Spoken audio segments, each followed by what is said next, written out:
nothing else, Dr. Heavenly was like, go ahead, what you call the people, brother tuckers, go ahead and sell them brother tuckers some tickets so we can keep some money in our pockets. Yeah.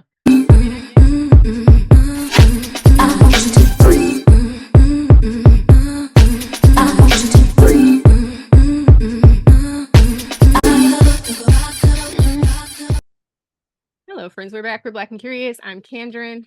What up, Anastasia? How y'all doing? Hello. Never been here before. Welcome. We do a cross-section of pop culture in real life. Today, we are here with a hodgepodge of reality TV updates. And yeah, we're all over the place. So let's get started. That's a lot going on. So it's So not much. hard to be all over the place. So much. So let's start at the top. The Real Housewives of New Jersey is not getting a traditional reunion. Yeah. And word on the street is shout out to DJ Richie Skye. He's thinking that they're gonna harken it back to that if you watched Black Ink Crew on VH1. I don't know what if it was like it was in their early seasons, but there was a point where I guess the cast wasn't getting along well enough. So the way that they did their reunion was like cutouts, kind of like when we was dealing in COVID and they had everybody on Zoom for Real Housewives of Atlanta. Gotcha. But far better than that because we can be in person, but they're probably going to do like confessional style reunion. Yeah, interesting. This a similar sort of thing happened with Sister Wives, which is y'all know I love that stuff. Sister Wives, the people weren't getting along, so each person had their like hour in the sun, and they kind of played clips back to like, hey, what did you think about this thing or whatever. So it could be something like that too, where it's like half the cast has their moment and the other half has their moment, and it's not like just a traditional everybody sit down type of reunion gig. We're gonna see. I'm like, but I mean, that's what it's coming down to. Real Housewives better be on full alert, and everybody across the board because this faction shit is not working out. It's not.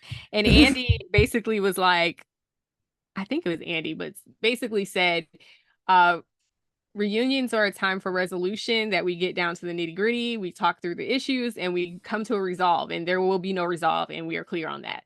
So that I think that's really interesting that, you know, I hope they're on high alert because the way they've been moving to recast these shows, girl, your time is look at up. New Jersey.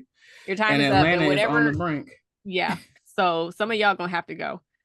Speaking of which, of factions and factions reuniting, let's talk about Gizelle and Wendy on Housewives of Potomac really quick.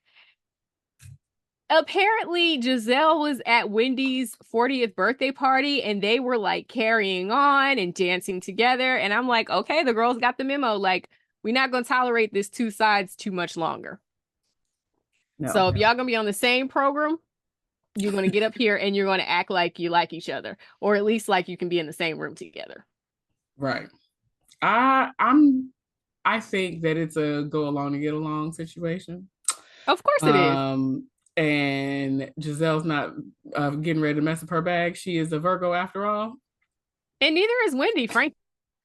Because Wendy, let's be honest, like Wendy has... Because she's getting YouTube money now.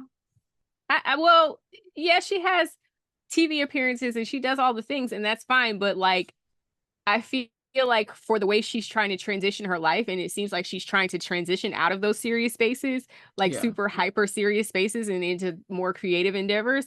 Seems like the avenue for her to get on and for her to stay relevant and stay in people's mouths is through Housewives. So I don't think that either one of them really wants to mess up their bag. Like, yes, Wendy has something to fall back on, but it seems like it's something that she's not that passionate about any longer.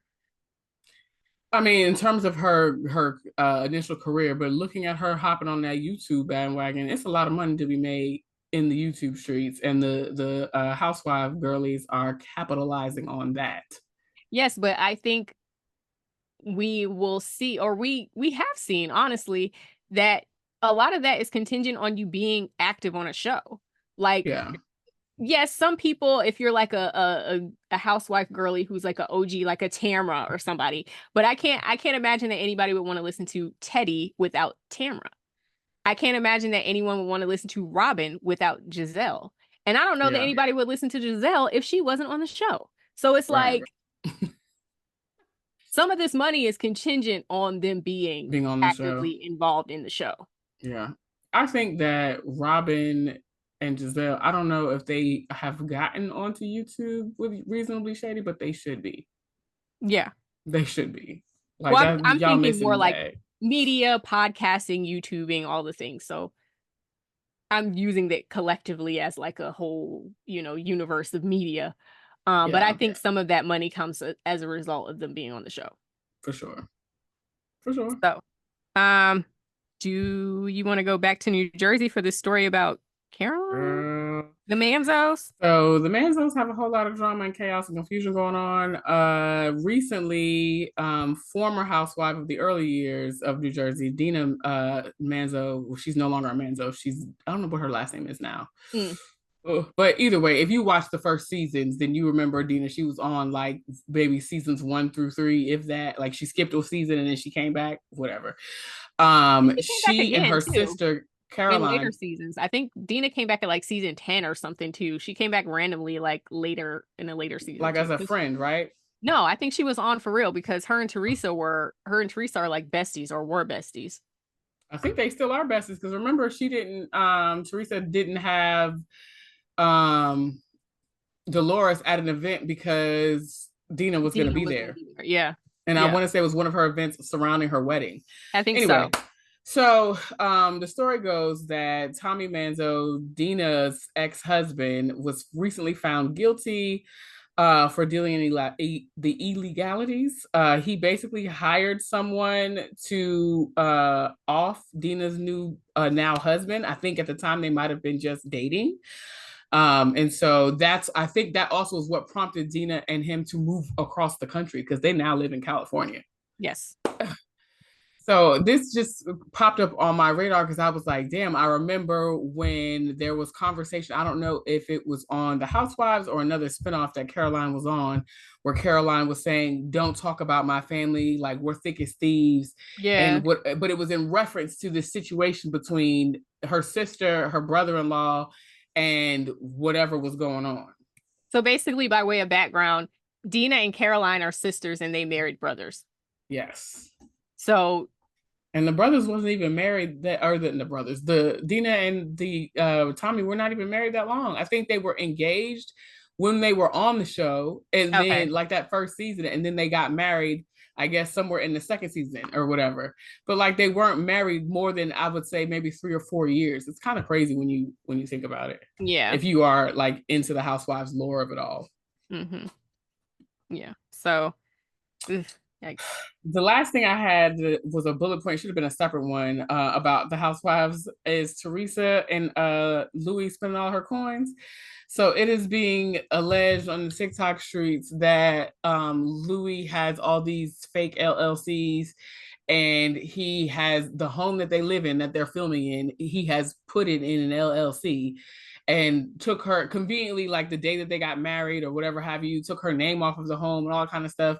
So she's not obligated to the property in any sort of way, but it's just kind of like, girl, please don't be in this position twice. You already had somebody who screws you financially and then also ended up putting you in prison for his BS, because you honestly, I don't think Teresa knew what all was going on, the ins and outs. Nor did I. Yeah. I've always thought that Louis was a sort of sketchy character. I just always thought he just seemed like he was there for a reason, and like he sought Teresa out. And yeah, he was there for a reason.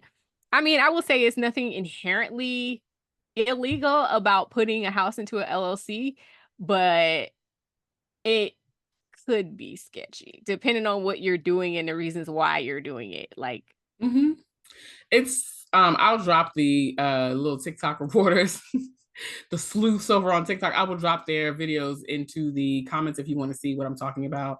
But they go on to break it down, like all the things that he is doing. Like there's not been any, from what I could see, there's not been any proof of said allegations yet. So I'm just kind of like, this is what they're saying, basically, that he's dealing in the illegalities as well. Some sort of like LLC fraud. But it's all being alleged at this point. There's no one saying, there's no, it doesn't seem to be any like federal nothing involved, no police Right. investigations. So we'll see. It's just people who maybe bad business dealings who are having a lot to say.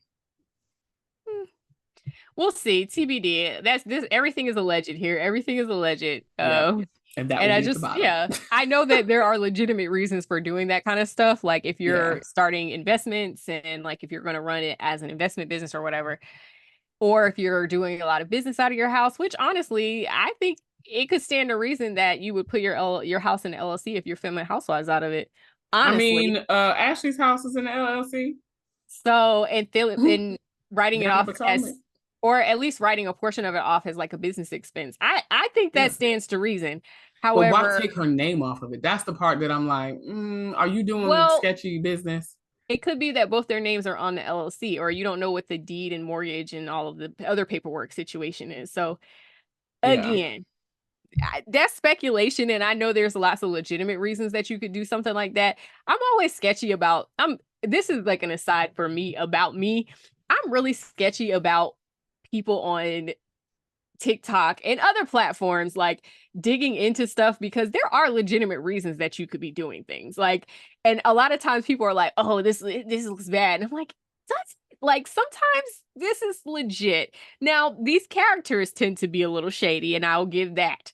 So Mm-hmm. I understand why you would say like, I don't know about that, Teresa. And I also think like, I don't know about that, Teresa. But I can also think of like legitimate reasons why you would want to put your house in an LLC or put a property, in an LLC.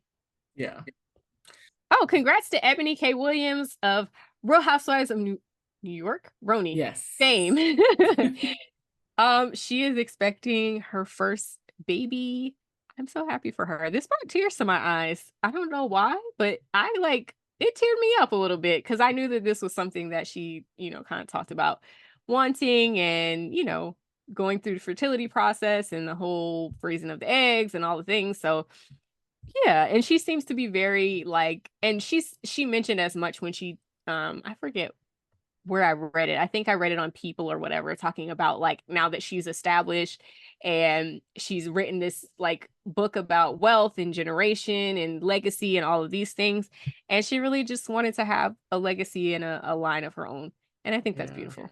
I think so too. And I listen to I'm a fan of the podcast that she has with Dustin Holding Court with Emily K. Williams. Mm-hmm. I listened to her talk about it today, like going through the whole process and all the legalities surrounding it. And like, if you are a woman of a certain age and you have not had a child yet, and you're considering doing like any sort of sperm donor or IVF or whatever the case, I think that you should absolutely listen to their most recent episode. I think that it dropped today. Okay. Um, It's and recent. it's really good. It's maybe like 30-40 minutes long, but she gets into the nitty gritty of like the things that you want to be aware of going into doing this with a donor, and what could be some of the like casualties or like things that you may not be, aware of ahead of time, because the clinics don't necessarily tell you all of this stuff. With her being an attorney, she was able to kind of run down the list and why she chose the clinic that she used. She also shouted them out. So like, it's a pretty good resource. I'll make sure to link it. Yeah. Note to Deja, when you're editing this, link this episode of Holding Court so that the girls can listen to it if you all are interested. But yeah, I think it's a really heartwarming story, and she looks so beautiful. She does. And I also say, like, as I, have younger cousins or younger friends or whatever, I always tell them, like, if you are even remotely interested in having children and you are not attached at a certain age, you should absolutely freeze your eggs if you have the resources to do so. Like, don't leave that out there as a possibility if you Yeah. don't have to. The Met Gala on Married to Medicine.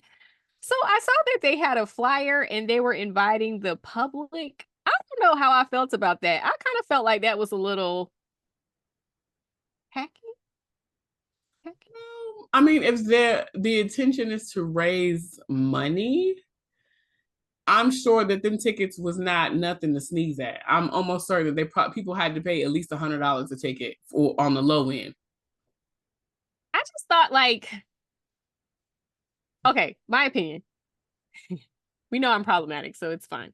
Um, I just thought it was kind of tacky. Like I thought this was supposed to be an exclusive event with doctors in the medical community of Atlanta. Mm-hmm. Why are you selling tickets like it's a club appearance? Because you have people that are on TV coming to this event. And they figure, you know what? If we put in all of this money last year, $10,000 and $15,000 out of our own pockets, why don't we just let these people pay Sure, for but set? you're a doctor. That should be nothing I for you. mean, and it's not, but the girls is still people of color and want to keep their money in their pockets. Y'all let me Yeah. know down in the comments if you agree with me. Yeah, let me know because I just think it's kind of tacky. Like at a certain point, it's like when I go to the store and and they're like, "Do you want to round up for?" No, I don't. I don't want to round up for charity because y'all got it. Why would I want to round up when I'm at the store and y'all Like, got all these many locations? No, I don't want to round up anything. If I want to no, donate something, I'm going to you donate. donate on your own. You got it. So like that's my thing. I sort of feel the same way about like having this Met Gala. I'm like, no, I don't. If y'all are the doctors, then why would I want to? And I get it. They're public figures and people want to mix and mingle with them or whatever, I guess. But I'm just like, it's tacky to me. Well, I get, but clearly we're gonna see how it play out. You know, they're gonna talk about it. I'm sure if nothing else, Dr. Heavenly was like, go ahead, what you call the people, brother tuckers, go ahead and sell them brother tuckers some tickets so we can keep some money in our pockets. Yeah. I mean, I get it. I get why they did it. I just think it's tacky. Moving on. Real That's so Housewives of funny to me. Atlanta, Child, Kenya. this is crazy. I still don't understand what's happening. I can't quite get my head around it either. It feels like some revenge corn situation. On Um, TikTok language, because I want to get flagged on YouTube. as much as we So, be cursing, well, we yeah, but working on that's it a though. different kind of word. So I don't want to get flagged for that kind of stuff. I think. But anyways, on so apparently she blew up a picture of one of the new castmates Brit in, Edie. yeah, in a compromising position and shared it at her at her Kenya Moore hair salon opening, grand reopening event, whatever. And I don't even seem yeah, like something Kenya would do. it Kenya does. is messy, It does. but like not something that would mess with her bag. That's what I'm saying. That doesn't seem like something that she would do.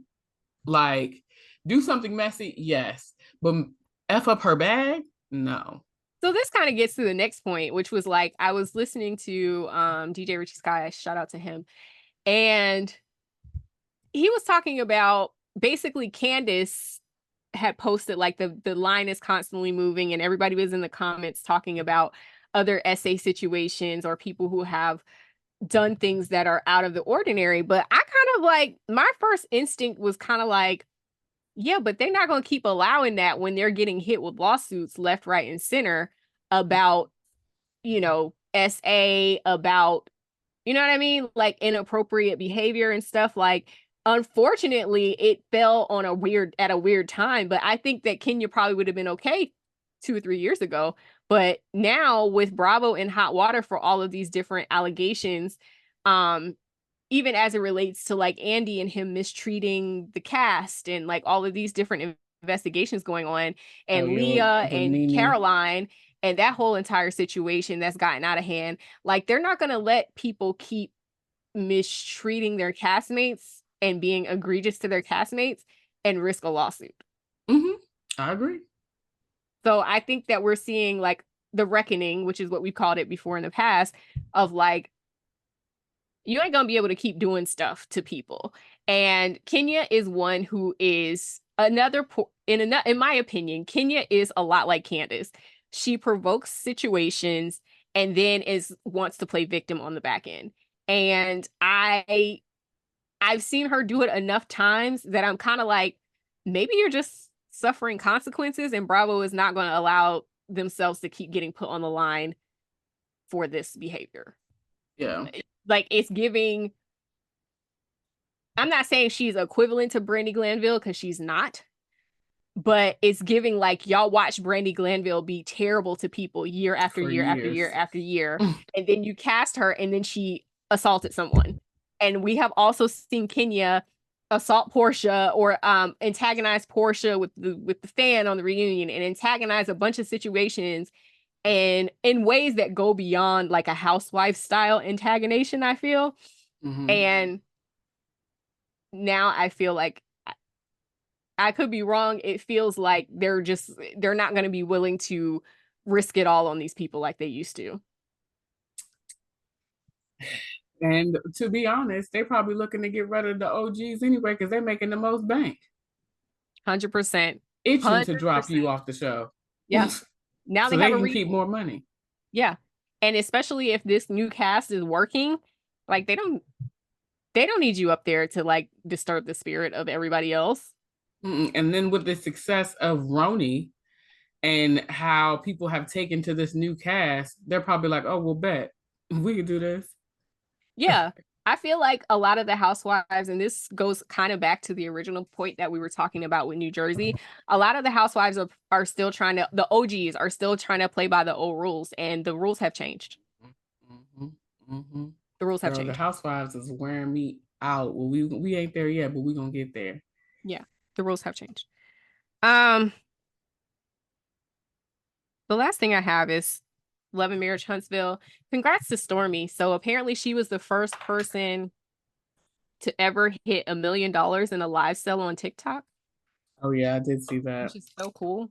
But she is up there. She be up there. Like It'd I be don't fun as follow hell. her, but like when you go on your For You page or whatever, like you just see stuff and like Stormi's always on TikTok.